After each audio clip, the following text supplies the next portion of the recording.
Hi, I'm Ken Kessler, and welcome to the Sounds of Christmas podcast. If you're new to this podcast, I want to start by saying thanks for joining us.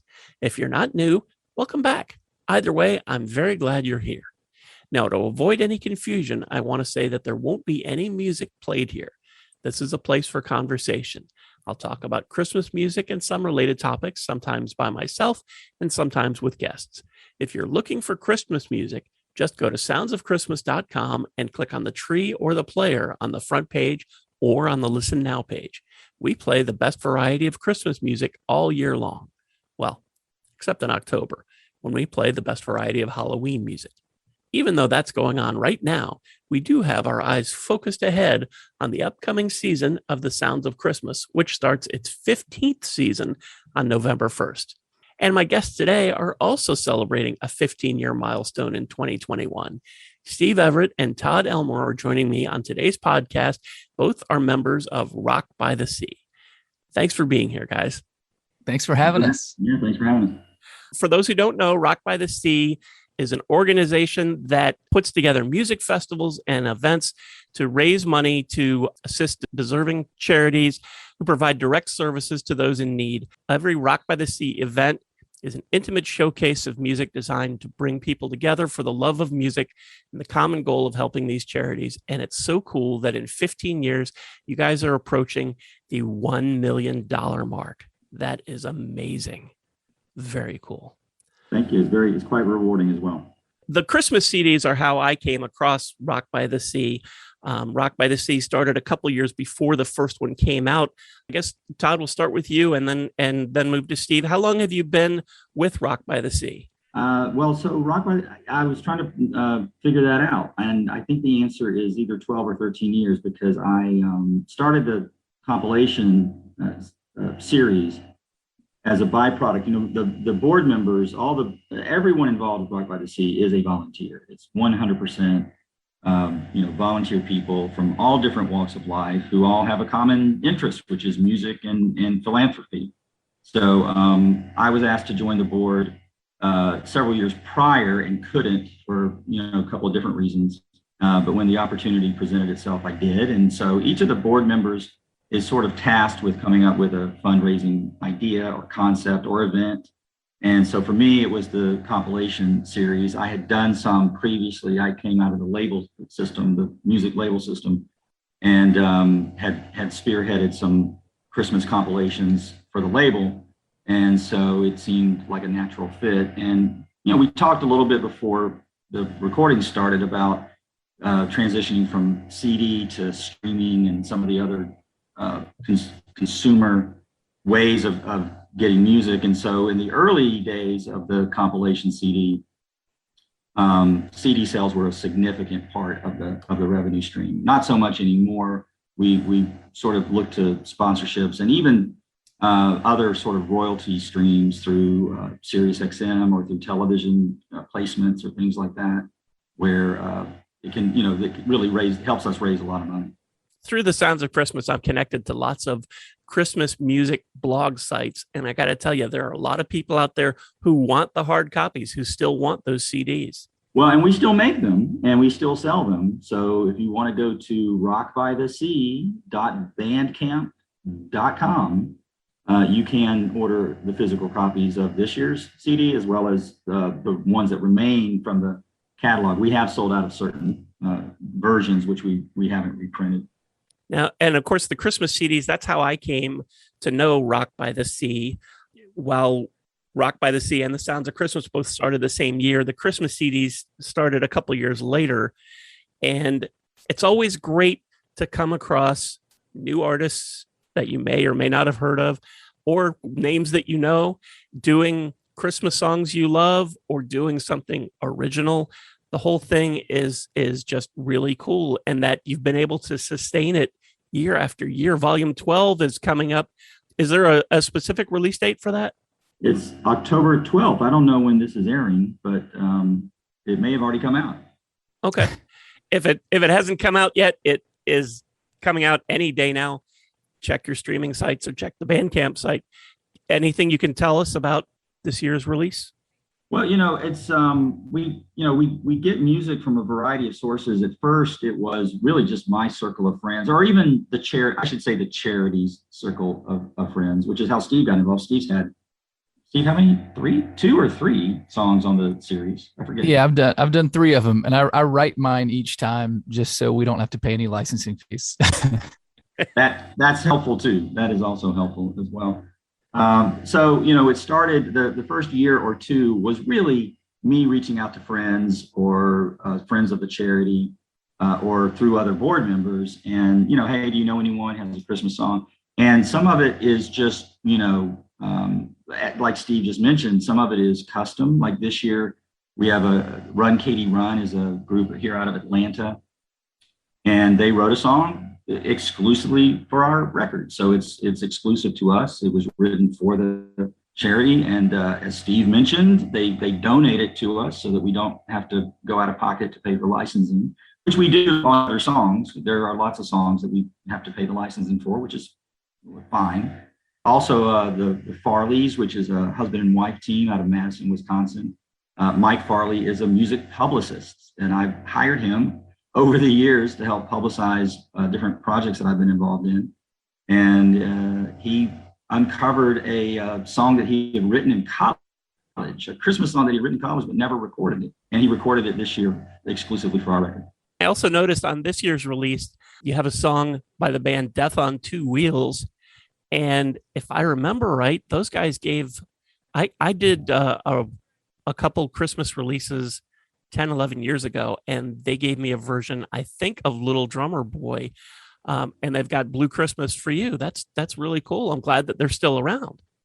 Well, it's funny that you should say that. They're not still around. That version of Blue Christmas is most likely from the same session that they did when you had them on your series, which is another little trick of mine. Is I dig through my own personal archives. Before we started our conversation, Ken, you and I were talking about our affinity for Christmas music. I've collected Christmas music for forever. And like I mentioned, even working with the labels, I was always an advocate. It's a weird thing. I use Christmas music now as a charity piece. But when I was at the record companies, I identified that there was this sort of downtime between Thanksgiving and New Year's, where really no new music was being released, no new tours were happening. There was nothing that was continuing to help promote and market the artist. And so that was the catalyst for me at that time was, hey, why don't we put together some Christmas songs from these artists, and it'll just keep them top of mind while everything else is just shutting down. Because Ken, you came out of radio, the industry, yeah, shuts down. So that was really the inspiration there. And so I dig through the archives, and Death on Two Wheels and Birdhead, both of those are friends of mine that used to be in bands that are no longer in bands. And they were like, yeah, I've got this old Christmas song from 10 years ago. If you want it, I'll give it to you. So in that way, it's an old song, but it's new to Spotify and it's new to Apple. Oh, sure. It's a new release in that context. I think what Todd's done a really special job with is just, through the radio promotions and then through Todd's, connections and network from his, over his career, we've been able to get, usually one of these songs each year on Sirius XM onto the Acoustic Coffee House radio station. And that's been fantastic for just visibility and just getting a lot of people, through that driven to our Rock by the Sea Spotify, and Apple Music platforms, and those plays have really like skyrocketed above just the regular ones. So Todd really has done a great job of getting eyes on this record for sure. With volume 12 now, either depending when anybody's listening to this podcast, either just about out or it's out now. How far ahead do you start planning for volume 13? Or do you not even want to think about that now? Well, I have a sort of a saying of sorts, because I'm always out, soliciting songs. And there's a lot of artists that have over the years, oh man, I really want to do it. I keep meaning to get to it. Whatever. And so my answer is always, I have it on good authority that there will be a Christmas next year. Yeah. And so there are some artists, I'd say there's probably about 10 or 12 acts that come to mind right now that I've been chasing for 2 or 3 years for one reason or another. And the planets just don't align. They can't get to the studio. They're on tour, or whatever the reason is. It's not bad or negative. It just hasn't happened. So the answer is I'm always looking for songs, always. And I do an outreach. I mentioned the Farleys and my buddy Mike, who's a publicist.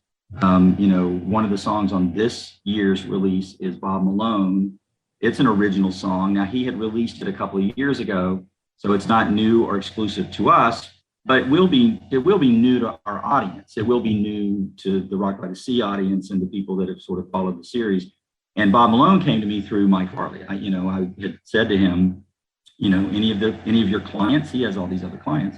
So that's sort of my methodology. I go through the board members, because they're always, all of the board members, they're friends with tons of bands. We're putting together little series. I say little, but we're putting together our smaller festivals. We've got Put in Bay, which is next week or this week in Ohio. And so the board members that sort of spearhead that event, well, they're in communication with those artists. And so part of my process is, hey, ask them if they got a Christmas song. So it's ongoing. The answer to your question is always and ongoing. Steve, how did you get connected to Rock by the Sea? I was fortunate enough. I was in bands for years and just kind of ran out of friends to be in bands with. So I went solo in 2011 and, made a record and spent a year on the road with this guy named Michael Tolcher, who had a major label debut in the 2000s with Octone Records, which, got absorbed. And it was kind of him, Gavin DeGraw, and Maroon 5 that all, got signed by Octone at the same time. And they were all out on tour together as Maroon 5 blew up. And so that's kind of how I found out about Tolcher in the 2000s. And I just really loved his stuff. And he didn't kind of have the explosive, takeoff of a career that the other two enjoyed. And so I kind of, saw him live, didn't hear from him for a while. And then he got out of his deal and started touring again.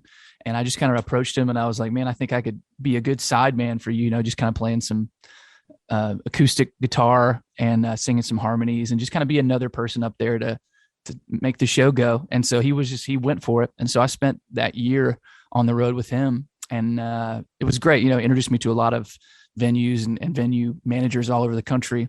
And one of those shows we opened up for one of our bands that plays Rock by the Sea every year out of Cincinnati called Greenlight Morning. And their lead singer, Aaron Patrick, was the lead singer of a band called Oval Opus that had some label love in the 2000s as well. And just a bunch of connected guys. And so they let me open up because the two ladies who had founded Rock by the Sea, Beth Gosnell, who's our president, and Gail Harkins, who's no longer with us, but she was the vice president of Rock by the Sea up until that was my gig. And but basically we met that night and just kind of hit it off. They invited me down to the flagship event in May. And I just, fell in love with the group, loved the cause, of course. And a lot of the musicians were people that I knew and had crossed paths with. And so I think I just played with Michael Tolcher that event. And then the next year they invited me back and asked me to MC and play. And then by the next year, they just needed help finding production people to do, stage sound and lights. And, I was pretty comfortable with contracting artists and working with agents and stuff like that. So as they were trying to scale it up and get the best prices they could for artists and really just have somebody who was on the inside currently who knew a lot of people and could just make things happen quickly, basically make things happen quickly. And so, yeah, that was my arc. And I was the MC and I was like, happy to do it. And then I was on the board and I was just helping with contracts, happy to do it. And then they were like, hey, you're the vice president now. Now, a lot of what Rock by the Sea does is put together these music festivals. I would imagine that's been really difficult the last year and a half. Yes, certainly. And we had a home for a lot of years in St. George Island, Florida, which is in the Panhandle, kind of a beach club called Harry A's. And they had been there for 30 years. And Hurricane Michael came through and put it under, 10 feet of standing water and just really decimated that community. And so we had to get real creative for the next event and find a new home on short notice. And that was kind of, all up in the air. And then, had the owner of the building passed away, the owner of the business passed away. And it was just this giant up and down thing.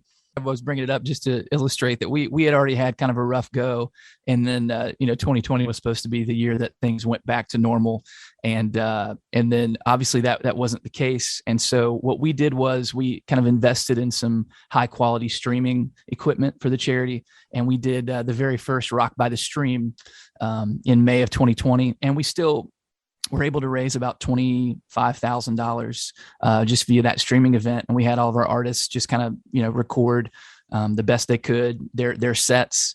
And then we kind of live broadcasted in between each set. But it was our community still, was there for us. And then since then, as things have kind of opened back up, but with masking and different, social requirements, we've had 2 events now that we haven't had any, positive COVID cases come out of.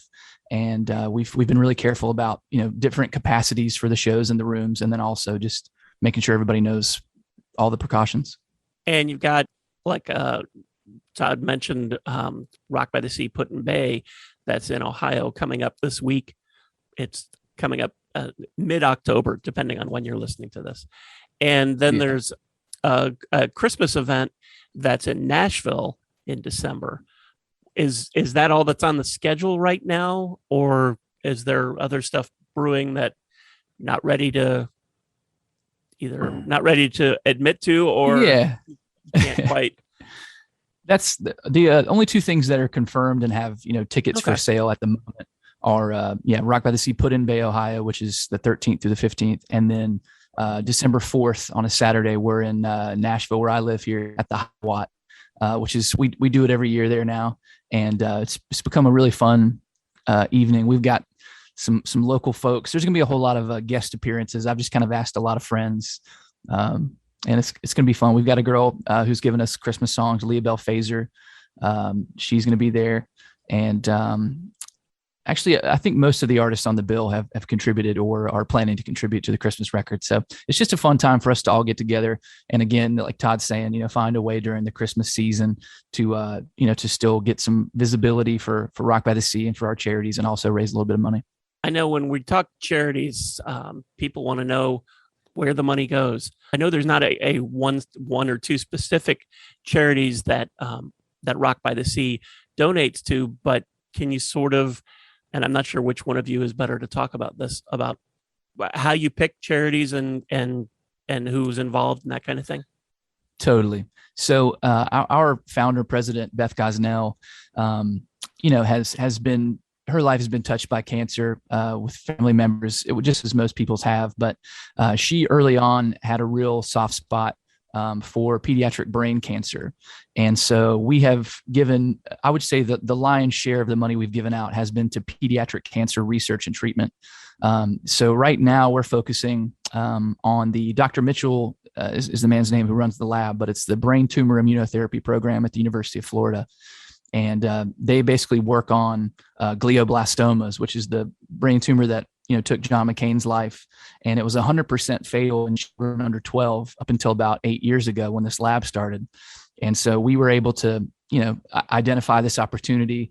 They don't get a lot of funding from, the massive programs that companies like St. Jude or the Arnold Palmer, Children's Cancer Center in Orlando, they get hundreds of millions of dollars in funding, but this lab was kind of an upstart and a really, groundbreaking technology using this immunotherapy. And so they've been able to do these clinical trials that have been getting approved over the last year, actually, which has been really exciting.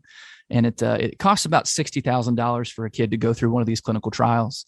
And so we've averaged, I think, 1.5 kids that we've been able to pay for to go through the clinical trial every year for the past 6 years.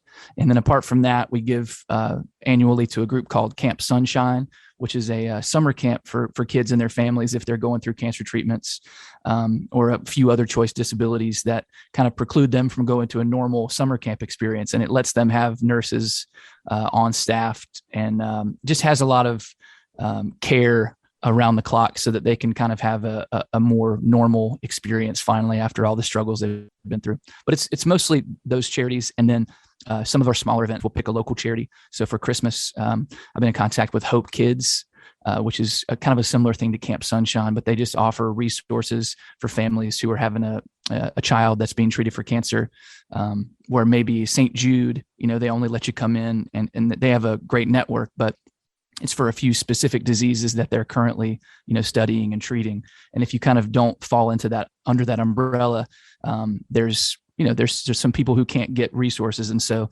Hope Kids really focuses on the people who can't get St. Jude or a number of other government programs and still need care and need help. And so that's who we're partnering with for December 4th. I also noticed, and by the way, you can find out a lot about this if you go to rockbythesea.org.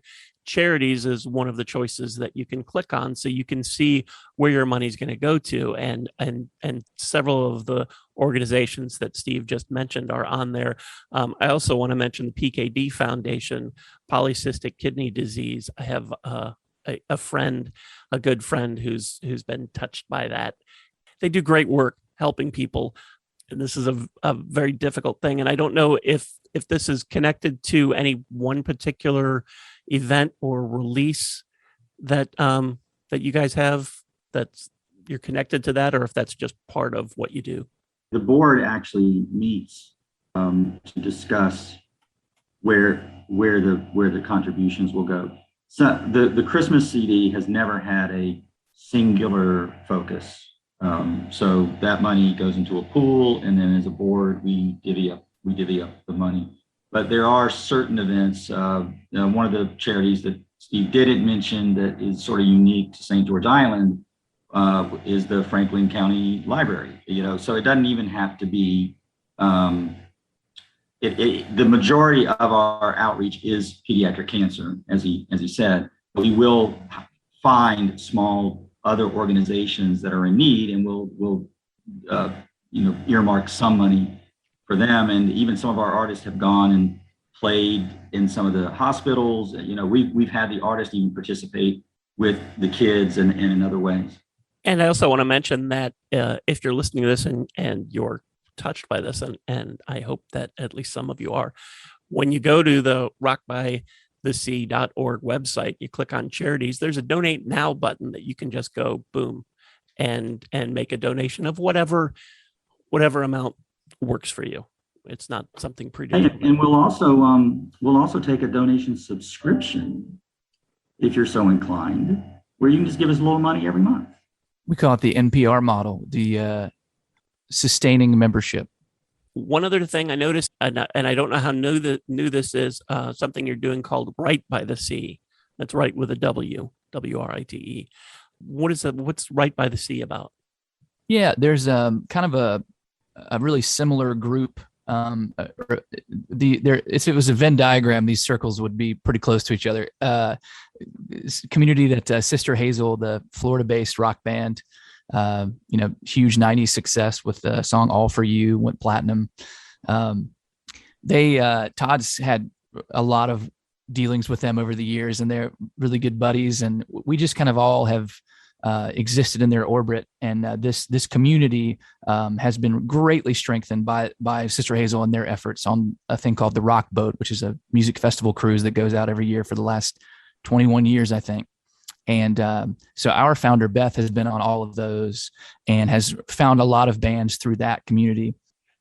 The Rock Boat event spawned a concept called, the Rock Boat was created by a business called Sixth Man, and Sixth Man created the Sixth Man sessions. And so what they would do is on these rock boats, they would get artists to come in and record acoustic or, collaborate together, different artists collaborating together, sort of on the spot, spontaneous. And they would then release those promotionally, call them the Sixth Man sessions. So Beth came back and said, let's try a variation of that, our own version of that, which became Right by the Sea. And so, and Steve has participated and been an artist. I think he's mentioned that he's an artist, but I think it's worth mentioning that not only is he a board member, but he's a songwriter, a recording artist, a touring musician. And so we got 8 or 10 songwriters. We put them in a beach house for a week with a producer and an engineer. And over the course of that week, they would then write and record a full album of original music. And so that is the genesis of Right by the Sea. And sort of now, of course, 2020, we had to do it virtually. It wasn't in a beach house for a week. It was a virtual endeavor where the singer would Dropbox the vocals to the engineer, and the bass player would Dropbox the bass to the engineers. And, there was a whole lot of studio digital wizardry related to volume 3 of Right by the Sea. But the first 2 volumes were, as mentioned, where you just get in a room, you write a song, you record it, and you put the record out. And they've both been, all 3 of them have been greatly received. And again, it just helps us further the visibility of the charity. It helps us further the visibility of these artists, many of whom you might know. Some of these guys, Keith Kane's a good example. He's on the most recent Right by the Sea release. Keith is in Vertical Horizon. You might not know Keith Kane by name. You might even not know Vertical Horizon by name, but you know their music. If you heard their songs, you'd be like, "Oh, right, those guys." Todd, is there anything that you can think of that we've missed, or that you want to mention about Rock by the Sea that we haven't talked about? No, I think you've covered most of the bases, right? It's a community of music fans. It's a community of philanthropic hearts. We're always looking for new people to join the group. Come to our events, purchase our music. If you're a musician and you're hearing this podcast and you're like, I want to be involved, then hit us up and write us a song, and we'll put you on a Christmas record. And you can find out all the contact info and anything else you want to know if you go to rockbythesea.org. All of the music is there. You can click on any one of the Christmas albums or the Right by the Sea albums, or I think there's also a country collection. You can click on all of those and it goes to the Bandcamp page, so you can listen to some of it and you can download it right there. And you have all your questions answered there. Find out all about the charities, and you can email these guys if you want to be part of it. Steve and Todd, thanks very much for joining us and giving up part of your afternoon. Thank you for having us. Thanks a lot, Ken. This was a pleasure. And thank you for listening, helping me share some Christmas spirit, and for helping this podcast continue to grow. We're on about 24 different podcasting sites. And since you're listening to this now, you've obviously found us somewhere. But if there's another site you like to use for podcasts, check out our podcast page on our website for the complete list of everywhere you can listen to the Sounds of Christmas podcast. And that website is www.soundsofchristmas.com. Then just click on the podcast tab. For the Sounds of Christmas station, to listen to the music, you'll need to stick with our website or our app in the Google Play Store. If you have comments or suggestions, feel free to reach out to me on social media or through our website. Thanks again, and may you always believe in Santa Claus.